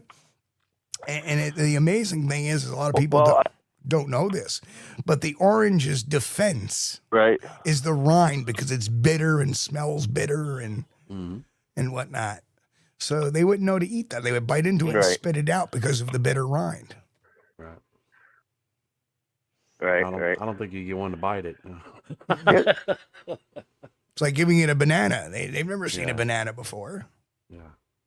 Although, if they tried it, they might like it. I have had my stuff here. I have given my guys some stuff here. I have given some food here. Sure. Like you know what I mean? Like some what? Things. I have given oranges. I give them cabbage, carrots, potatoes, pretty much anything you can buy at the store. I give it to them just to see what they would eat. I experienced with them for, like I said, the whole summer. Fruit by the foot, peanut butter. I mean, anything and everything. Now, how are you placing those items? Nutella. How are you? I would put them on a tray, like a food tray on the ground behind a log. Okay, so that is where you could possibly not necessarily some of the jarred stuff that disappears, but certain animals like will predate on that, will grab that stuff anyway. So what you want to do is try to get that food elevated to like an 8-foot level, and that way something has to grab it from there or climb the tree and then put a trail camera near it. Right. And then you'll see actually. Well, I had a camera. I tried a camera, but they didn't like that too much. You know what I mean? This will get into the woo factor. They can do some stuff that I can't prove they can do it, but it just always happens when they're around. You know what I mean? Such as one of I'm those dying. things. I'm dying here. No, I want to break this down. Okay, like the cameras. I don't know how they manipulate the cameras, but they can do it. They can turn them on, they can turn them off, they can erase videos, and they can even have them recorded, but it'd be a blank video. Even though it's downloaded, it says it's there, it's not there. You can't pull it up. So now, I'm not a computer guy. You know what I mean? I'm not a technical guy. I don't know why it does that on some of the stuff. Like on one of my videos there, I recorded the mom. I'm thinking it's a mom Bigfoot and a baby Bigfoot. But as I scan over to get another zoom in on her, that's where the ultrasound or zap or whatever you want to call it happens to the video. And then I back off of her and I acknowledge her, and she allows the video to keep going. I know that sounds weird, but it's there. It's right there recorded. Right. So like it's there. Gotcha. So infrasound would not do anything to electronics. So I'm not quite sure what's happening there. I don't know what it is. Well, I'll tell you what, Mike, I can relate. Now, I'm not ready to jump on the bus, but with they can interfere with electronics. Right? Yeah. But I can relate to that because I've had an experience with a buddy of mine, Scott. He had a digital recorder with him, and I had another recorder. He had brand new batteries in his digital recorder, and we had an audio experience. Okay, and he couldn't get that because his brand new batteries were dead. Right. The fresh batteries right out of the package were now dead. But now, after replacing those batteries with the other fresh batteries from the package, they were fine. Right. Now, here's a question, and this is a logic question that Nick is posting. You want to post that up there? I think this is a logic question. Yeah, I can't see anything. I had to get off. The correction? Yeah. Go ahead. No, not the correction. Not the correction. Well, yeah, Dr. No. I want this one. That's okay, go ahead, man. That's the one I want up there. So how do you know that Sasquatch are responsible for camera issues when it doesn't actually show a Sasquatch on the videos? That's interesting. Is it possible that the area you're in may have paranormal activity going on that can cause stuff like that? Because let's face it, the forests of the woods have had Native Americans tromping all over them. And there have been anomalies that I've experienced on paranormal investigations that are very similar to that.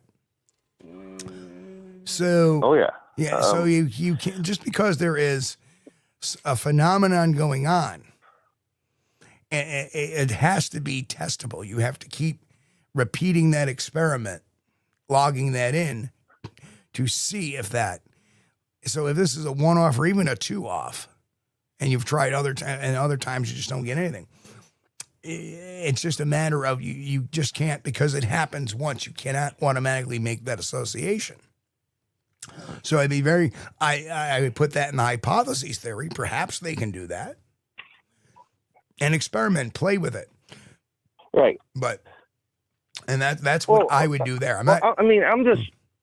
No. Don't be defensive. It's all. I'm not trying to like. No. No, I'm not. No. What I mean is like, that's the only thing I can explain. It could be. Right. That's the only way. You know what I mean? Gotcha. Like that's how I'm.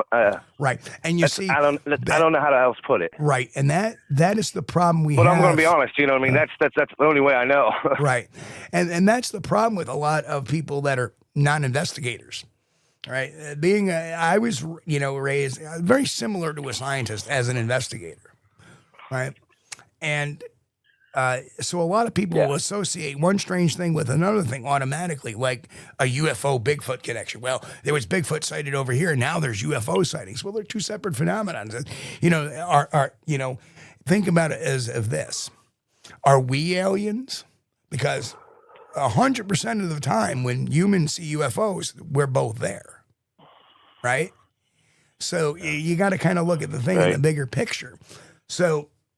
To me, a possible explanation is either mechanical failure, which can happen, especially any outdoor, or it could be some paranormal activity, Or perhaps were you near any power lines or anything like that? Well, I was thinking of fault lines or something like that because I was up Could there on be, the back lay dirt road, you know line, what I mean, out in the lay- back country. Yep, ley lines, fault lines. There's things called ley lines that are known to exist now, See- and they're electromagnetic fields that Right. that go around. So that can happen Right, too. right. So there's a whole bunch of other explanations. Well, I mean, I thought of all this. Yep. I did think of all this, and I always record off the internet, you know what I mean, Yeah, offline, sure. so you don't ever kick me off, you know what I mean. So that wasn't the problem. It's just it's just weird things that happen, and it's like I said, everything I post is what I've seen, is what what I recorded is what I've seen. Yeah. You know what I mean? Yep, absolutely. So, no. you can debunk it, and that's what I want people to do. Right. I want people to look at it and tell me I'm being a fool, or go get some medication and take care of yourself. You know what I mean? nothing like that. Because you started off. But I'm down for it. You know. Yeah, I mean, you definitely have something going on, given that whole smell encounter and the dogs reacting the way they did, and then the stick breaking and the thumping. Those are all very common Sasquatch type of things. Have you ever seen any of them? I have never seen them with. Well, I take that back. I have seen them at like 500 yards with my naked eye. Gotcha. Yep. I got a video of that. Okay. The video's on there. Okay. I was standing out there in the field looking at it. You know what I mean? Very good. But I recorded my experience, my action, and everything. But I got the I don't know what the hell it is. I'm gonna walk away. You know what I mean? Yeah. That's what I got. Your limbic system kicked in. But Flight. Yes. Hey man, I'm being honest. All my stuff is on there. All right, and what's weird is like since I started. Yeah, I don't want to go into whatever, you know what I mean? But I'm just talking, rambling. Yeah. Well, it's nice to get it off your chest, man. Like no one ever wants to listen to you. Well, that's what we're here for. All right, brother, we got to run because we're just about ready to wrap this show. Yeah. We appreciate you calling in. Please keep Mike. on watching, and feel free to call in again another time. Well, guys, I appreciate you. I love you all. I love your channel. Keep it up, and I'll always be listening. All right. Thank you, Mike. Have a great night. Thanks, Mike. What a great guy. Yes. Very Excellent. good guy. A lot of interesting stuff going on there. Well, Steve, where'd you go?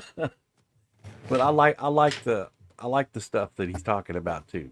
Sorry, a little paranormal activity going on over here. No, I'm just kidding. I thought, well, okay, Steve's leaving. All right. But all the encounters he's talking about, it's good stuff. Good stuff. And very, very, very credible things that he's talking about. And the things about the cameras, I'm going to say this. I am open to the possibility that something weird happens, but I'm also open to the possibility that sometimes weird things happen for no reason. All right. Now, I have been out trekking, and I have made maybe 3 or 4 clips with my phone of something where I had thought I had caught a brief movement from like a brush pile. All right.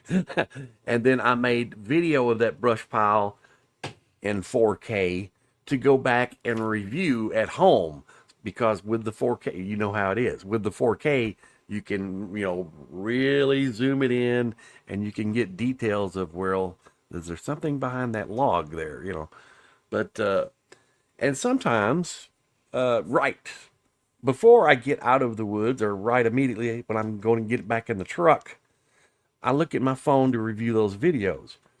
And my phone says, your iPhone has experienced a catastrophic failure. And those videos would be gone. Right, exactly. So, that's something, I'm thinking, well, what the heck is going on here, man? Right. But then again, all right, I was making some engine building videos in my garage one time, and I had some, I went halfway through this engine, and then after I went to review the footage on my phone, it said, your iPhone has experienced a catastrophic failure. Now, did that mean Bigfoot was in my garage, not wanting me to have that engine footage, video footage? No. No, it just meant sometimes bad things happen. And it really sucks, you know. Right. So here's an interesting factoid. So I have been on numerous paranormal investigations where 99% of the time the equipment works right. Right. Then you have some equipment that just goes, you know. I've seen some of those videos you showed me. I have had Bigfoot expeditions where I've had some things die out quicker than they should or whatever happens. I am just about ready to wrap up an experiment with my trail cameras. Remember, Chris, I told you I had one with a corrupted card. Yes. Well, I reset a new card in there, set it back up where it was, and within 3 days, the card corrupted again. Huh. But I know why, I think. Was it Bigfoot? No, I was tying it next to an electrical fixture in my yard. And I think the electricity field is messing with the SD card. The magnetic field is because it took like 3 or 4 pictures, and then all of a sudden it said, "Oh, your card's corrupted." Yes. So now I'm going to pull it off there, reformat the card, see if I can get the videos that were on there, reformat the cards, put it back, but I'm going to put it back in a different area this time. Yeah. Meanwhile, the other one I got up on the tree is working fine. It's been up for over a month. It's still got battery power, so those new batteries are working great. Those battery packs. Yes, those electrical. And I have gotten probably about 200 videos on there that I got to review. Those electrical wires can produce a magnetic field, and magnetic field. What do we use to erase tapes? Especially you guys that used to have cassette tapes. A magnetic field erases cassette tapes, so you can record them again. Yep. Oh gosh, it seemed like time flew tonight. Sure really did. And we want to thank Mike Nation for calling in tonight. We'll definitely check his stuff out. Yeah. And thanks again, Mike. We appreciate you calling in. It's always a pleasure to have you on the channel. Thank you. It's a pleasure to talk to you, but it's always a pleasure having you on the channel. Thank you, guys. And you guys over in the chat, thank you so much for joining us. We appreciate you. Steve and I know, and I say this all the time because it's true. You're the best audience we could ever hope to have. Thank you so much. And this is only made possible because of you. And with your help and assistance, we will get there eventually. If it's your first time watching tonight, be sure to hit the subscribe button. Smash that like button if you hadn't already. It's really important to us, and it helps the channel, boggle through the YouTube algorithm. And believe me, we really need some help on that. So it doesn't cost you anything, and it'll help us out a lot. Yep. But thank you so much, guys. Yep. And I want to thank everybody again. We love you guys. You are the best audience in the world, and we're growing every day. And I just want to shout out, thanks for Mike Nation calling in. We're definitely going to check out your videos. And definitely, what a great, interesting event with that whole smell thing. I think that's awesome. A lot of stuff resonates. So, folks, we will be back here on Wednesday evening, 9 p.m. Eastern. And Steve's got a few things up his sleeve. We're going to announce something on Wednesday night. Yes, we have another channel. And we'll talk about that another time. But... and it's just the start of a lot of things. I may be plotting something for tomorrow night, not live, but we'll see what happens. Anyway, love you guys, folks. Be safe. God bless. Of course, keep on squatching, and let's remember our friend, Billy Green. We love you, Bill, up there. Now you know the truth, brother. Folks, good night. We thank you for being here with us on Squatch-D TV. If you haven't taken the time yet, please hit that like button and subscribe to the channel. And oh yes, hit that notification bell too. We don't want you to miss anything. If you really like our content, you should consider becoming a member. And it's really inexpensive and a great way to support not only the show, but honest Bigfoot research. Everyone have a great week. Be safe and God bless. We will see you all here next time on Squatch-D TV. Keep on squatching.